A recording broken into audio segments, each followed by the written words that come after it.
Come on, episode 6, let's get seasickening. Except I don't think I got seasick. I don't know if I even gagged. Hi, hello everyone, welcome in, my name is Jer. We are talking about Drag Race Season 17, Episode 6, the Let's Get Seasickening Ball. I asked y'all what you thought about this challenge, and I agree. I don't think it was one of the best balls we've ever seen, but the materials definitely look difficult to work with. And overall, I liked the idea of what this was supposed to be, I think more than I liked the execution of it. There are a lot of looks, and I like digging into those every week, so let's jump into this as quickly as possible. I think this was one of the more inconsistent ball categories that we've had in a very long time. Like a very long time. There would be queens that would come out and really knock it out for swimsuit and then be fine in the middle category and then do the okay or bad or really good in that last one. Across the board, no one was the same. Generally, what we see is someone do good, good, good or bad, bad, bad.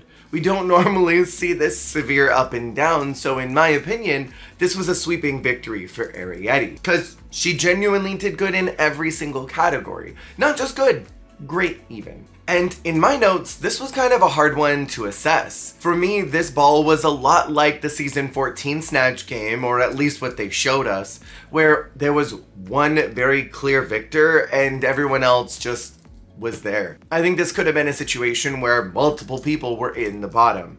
This could have necessitated the lip sync smackdown. So the girls walk in and they are gagged about the lever pull, as am I, because I was not expecting Ariete to get the producer pick. And they can say that it was 1 in 7 all day long, but I really do think it was down to who the producers wanted to save. Judging on who else is left here, I think the only other person that might get an extra save would be Anya. Because at the end of the day, all that really matters is if you impress the judges, and Anya's done that. And so I think that she's definitely secured a place in the finale, at least from where we're sitting right now. Susie apologizing for being loved by the judges was such incredible energy that I desperately needed from her. And I'm so glad that she's committed to that and is just committed to being great. Her and Anya are really serving that this season, and I'm obsessed with it, while other queens are completely spiraling into the bottom. And overall, I felt like the heavy-handedness of the edit was very present here. We got a long, drawn-out monologue about Acacia feeling like she was doing better than everyone else because everyone else's packages were so bad, and lo and behold, she was in the bottom. We got a lot of heavy-handedness about Hormona in particular, but oddly, they did a large misdirect last week where they made us think that all the drama that happened with Lexi's garment was going to translate to the runway, and all of that for zero payout because it ended up being about someone who had no problems in the workroom. It's just in their own way right now. That person being Lana. I also don't know who Hunter Schafer is. I've never heard of this person before, but when I saw them, I legitimately thought it was Dakota Schiffer of Drag Race UK Season 4. And I'm kind of obsessed with her. I need to know more about her. They also strangely did not mention La Roche as a guest judge, so that makes me wonder, is Law now a rotating? I honestly would love Law and TS and Carson. They are great judges. Let's scrap the not hilarious Ross Matthews. We have a horrible mini challenge where they have to get into 5-minute quick drag. 5 minutes. I hate quick drag. I hate it. I'm tired of it. Quick drag, I'm tired of it. I want to say her name like Dovima from Drag Race España Season 1. Norvima. But it's not Norvima. This diva was borrowing Christina Aguilera's Season 10 premiere Pheromone wig, and I was obsessed with that. But I really hated this glory hole pass the lipstick around challenge. It was just stupid and unnecessary. It just felt like a way to pad out the episode. Also, do you remember when this diva came in, I think it was in All Stars 2, and told all the queen's moms that they had horrible eyebrows? And gave them all a brow tutorial? I'm almost positive that was her. Also, shout out to our brand new guest pit crew member. Even though he shaved his pits, I think he's very sexy and attractive, and I hope that he comes back. And I hope he grows out his pit hair. During the mini challenge, all the girls shouting out "Piggy, Piggy, Piggy" was insanity. I hate that they are trying so hard to make this happen. As for this hot pit crew member, his name is Osnil, and I looked on Instagram and I found someone who looks just like him, who had the same hair color last year around the time they would have been filming, about the same body type, but he has this huge tattoo right next to his belly button. So either it's a look-alike with the same name, or Drag Race went through and manually removed his tattoo.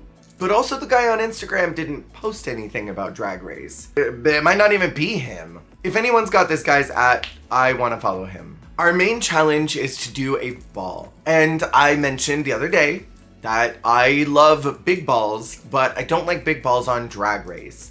I like when they're smaller because a lot of these filler queens get sniped off. So instead of seeing however many lousy looks, we see fewer lousy looks and mostly strong looks. And for me, again, I think this ball was so inconsistent because every category had a different placement for each contestant. Like I went through and I manually made a spreadsheet so that I could put everyone on it where I think they fell. And just based off of points, my scoring was crazy. Like, I was bored to death with Hormona's package, but I really liked her first look so much that it kind of balanced out her other two looks, and she ended up very high on the listing.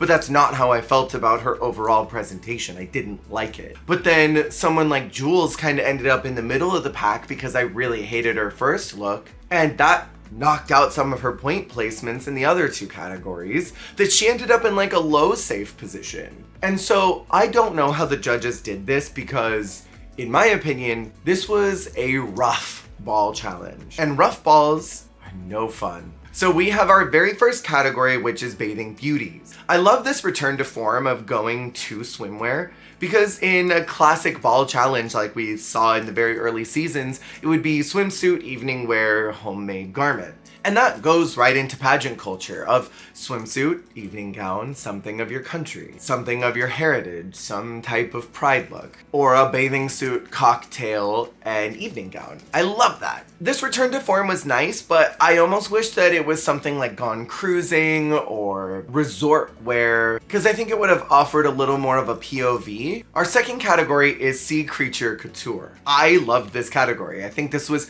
my favorite part of the ball, and most people did generally pretty great here. Again, because it's riffing off of something. What I'm noticing about this group of queens is they're all kind of wild cards in their presentation. If you give them a very narrow assignment, they seem to knock it out of the park. But when you open it up to more broad interpretation, that's where they seem to struggle quite a bit. And we're seeing that not just on the runway, but also in the challenges. Like we look at RDR Live where they had these kind of broad characters, and most of them could not figure out where to go with it. With the Is It Cake runway, some queens really hit it on the head, and then others were like in a different stratosphere. And the very last category is Sea Sickening Eleganza, where they have to use a bunch of garbage to create looks.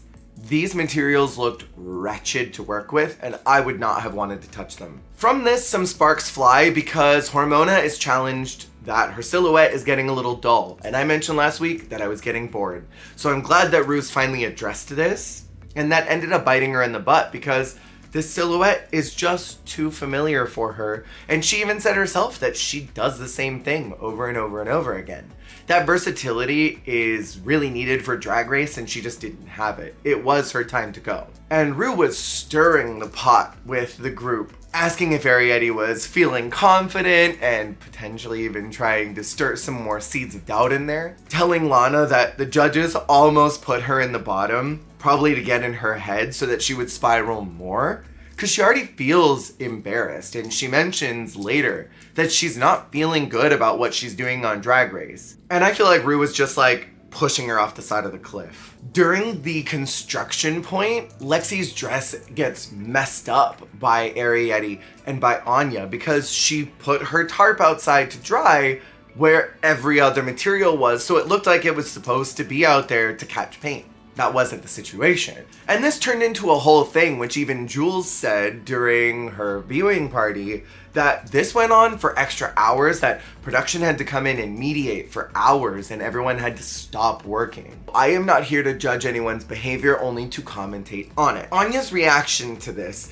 by not saying anything, tells me a lot more about who she is as a person than I think was even shown on camera. In situations where I've been quiet when other people are having a moment, it's because I've had negative experiences with that situation. I've seen someone blow up and I've been honest about how I felt, and then I got smacked verbally. And so I've trained myself, be quiet. Don't say anything, let them have their moment, let them breathe, and then I'll say something. And so for me, it very much read, especially given how she feels kind of like an outsider, she hasn't had a lot of good experiences with other queens, it's coming off to me like I'm still kind of getting used to this, and I've had a lot of bad experiences with other people that have had reactionary moments like this.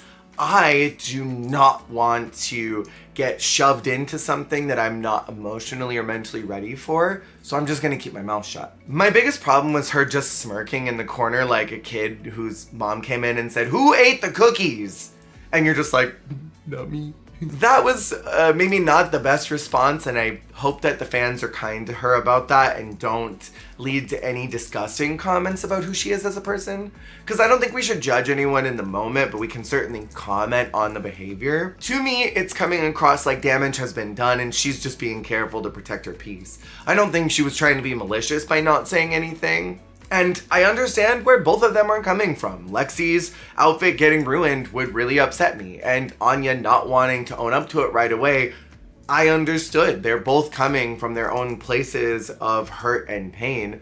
Lexi probably coming from a place where she doesn't have a lot. She's always had to work really hard for what she gets. So if you damage something that she made or worked on, that's like end of the world destruction, because what else does she have? That's what I saw from both sides. So let's get into these ball categories, and there are so many looks, I don't know if I want to go crazy. So let's try and blow through these quickly. Category 1, we have Bathing Beauties. Crystal is out first, and I love the Barbie reference. I love the little bang piece. And I gotta know, has there been some oversaturation of Barbie looks that I just have missed? Because Michelle said, like some boomer talking about gay people, that Barbie's been shoved down our throats lately. I haven't been seeing Barbie shoved down anybody's throats. It sounds kinky, but I haven't seen it. So I don't know where that critique came from. Jules' look, I really didn't live for. I didn't like the chains. Lydia's was fun because I love all the penis sleeves, and there are women with penises, and I like that representation. It was mid overall though. Sam's, I love the 50-ness of it all, and that's kind of where it stopped. I like the concept. Anya said she was doing a white party, but for me it came off a little more resort wear. It didn't come off as swimwear. And you can wear swimsuits at the resort. I just wasn't getting swim from it. I wasn't even getting lounging by the pool. I'm walking around at the water park and I'm gonna go get a cocktail at the bar. And don't get water near me because I just put this hair on. I wrote down in my notes, why is she blue? Why is she green? For Arietti, but I love Arietti's brain and taking this category and launching it into space. Susie's was fun. I liked the campiness of it all with the stash and bringing it to a more masculine drag, really breaking out of what would be typical for this category. And I loved the swimsuit. I loved the period piece of it all. Corey's look I wasn't living for, but also I'm not a Katie stan. And my immediate Drag Race reference point is when Scarlett did this in All Stars 6, and that was so good. I thought this was kind of mid. And then they were shady by putting Acacia out next because she and Corey had similar color palettes. I liked that it was a vinyl beach ball. I liked that it was turned into a swimming suit. It was cute. Mid, but cute. Next out is Lexi, who is doing a full nudity storyline. And there are nude beaches in the world where people go and nude swim. The category was swimming suit, so I was looking for a swimsuit bikini. If it was going to be this nudity, I would have loved if the swimsuit had stayed on or something had stayed on and then been a reveal. And I would have loved a really dramatic tan line somewhere on it. Just have the crotch and the breast just be pale white so that it looked like, all right, I'm gonna go streaking now at the beach. Hormona to me looked like she was straight out of like a women's swimming league in 1964 in some middle of nowhere town. And I kind of lived. The silhouette is so blah for me, but I was obsessed with this look and I think the color was nice on her.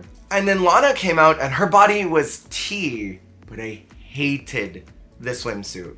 I'm just not a fan of these bikinis in general. I think they're kind of ugly, the cut of them all. But I mean, the body. Category 2 is Sea Creature Couture, and this was the winning category for me. Again, reference points seem to be good with this group. We have Crystal coming out doing a puffer fish. To me, I think this met the assignment and I liked what it was. Jules was a Spanish dancer slug. I loved the look, but I wish it had more movement to it. Like there's so many ruffles and I wish those were just floating, like when Bimini did that amoeba in UK2. Like that could have been a really soft organza and it could have just been flowing the whole time. Lydia did an anglerfish jockey. Please, this is so bad. Lord help me. Sam was doing a viper fish, and in my opinion, I wasn't getting fish from this.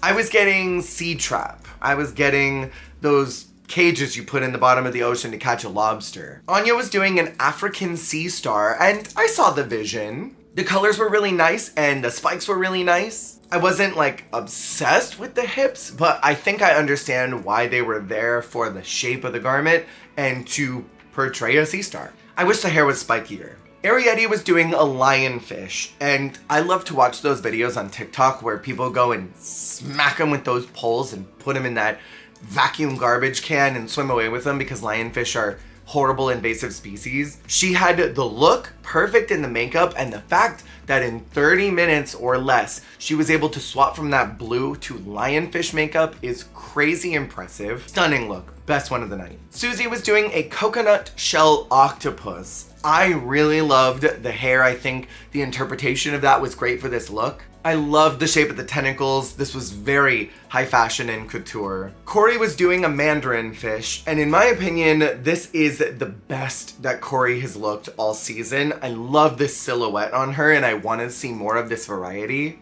I loved the way that it trailed back. It looked aquatic in its movement. Acacia was doing a feather star, and I think I see what she was going for, but it just didn't read well to me. But it was very drag. Lexi was a purple stinger jellyfish, and I thought she looked really pretty. Hormona, it doesn't matter what she was doing because this silhouette is driving me nuts. I love that she's got a brand and I love that she's sticking to it, but we need to have your brand and some variety in Drag Race. The colors were beautiful though. And then Lana was a purple sea urchin. Yo, I loved the silhouette of this until she took the skirt off. I kind of wish that she had left that on because that was the best part of this. I didn't love the bodysuit. And now it's time for our final category, which looked like the most difficult materials in the world to work with. So I don't want to be too harsh, but I also want to be harsh at the same time. Crystal chose a really difficult fabric to work with because there's these huge lines that need to meet up. And unfortunately, the lines did not meet up on the sides. And to me, that was a problem, construction-wise and material choice-wise. Jules looked so pretty. It made up for that first look being really mid. I think, honestly, the way that Jules turned out this look and the second one should have put her in the top 3 for me. I love the netting. This red is so intensely beautiful. Then Lydia came out looking absolutely atrociously messy. I don't like this look. I don't like the silhouette. I don't like the construction. Lydia was bottom 3 for me at the end of the day. Sam came out in a really high volume garment and I think I like it. It looks like it came from trash in the ocean. Like it does look like ocean trash. It's well constructed. It doesn't look like it's holding her down. It's one of those where I'm like, I think I like that. Anya came out in a horrendously constructed garment. Like this was probably one of the worst constructed looks right next to Lydia's. And honestly, I didn't like a lot of her package and she would have been bottom for me as well. And on top of it, I just really hate camo. Like I think it's a blight. Yeah, it looked messy is really the biggest issue for me. Ariete had one of the best looks of the entire night. I love the ombre effect that she was able to get on this garment. And the way that she manipulated these materials to create the silhouette and to create volume and movement was stunning. I do think she looked a little bit kind of squished, and maybe that skirt could have been just slightly higher up so that you got more leg. But overall, she looked amazing. And using a glue gun to create coral as an effect was, so cool. Susie was doing an Amelia Earhart, crashed into the ocean and was surviving for a while off of her garbage. And in my notes, I wrote down a classic Alyssa Edwards quote. Jinx just put on the Snuggie and gave it a character, what Jinx does best. It was cute, but it was not good. This construction was so bad, but I love the character. Is that enough to save it? I guess. Corey came out with a corset and stuff glued on it. The jump ropes are something we've seen from Vanity Milan in UK3, and so I wasn't as impressed because I've already seen this and both times it was bad. If I remember correctly, Violet did a jump rope dress for her season 7 audition. Acacia came out and I was doing the full Nina Garcia thing. You know, when she takes her book and she goes, because she's trying to decide the level of hatred she has for it. Then Lexi came out in a garment that was draped really well. I loved the flow off of her, but at the end of the day, it was just a big tarp. I couldn't really see the work that was done to it, and I don't necessarily need to see a ton of work, like don't overwork your garment, but this looked underworked. And you know what? I loved the hair with this. A lot of people seem to hate the hair, but I loved that hair. Then Hormona came out in her constructed look. I love her wig. And then Lana is last out. I love her wig. Lana is not someone who knows how to construct well for her own body, and she had a pretty tremendous breakdown in Untucked about this, talking about how she's a fashion girl but flopped at the ball. And I could understand how that would really get in my head if I went in and said I'm a camp comedy queen and then blopped at every camp comedy challenge. I'd be like, maybe I'm not funny. So for me, this was a super up and down ball. I think Ariete was the very clear winner. I think Jules was really good. I honestly think that we could give a top 3 placement to Susie because I enjoyed it. I was so mid about Sam's first 2 looks that I guess I understand why she's there because that last look was so spectacular. But like, this easily could have been Ariete, you're the clear winner, and everyone else, you were all here. Thank you for clocking in and working.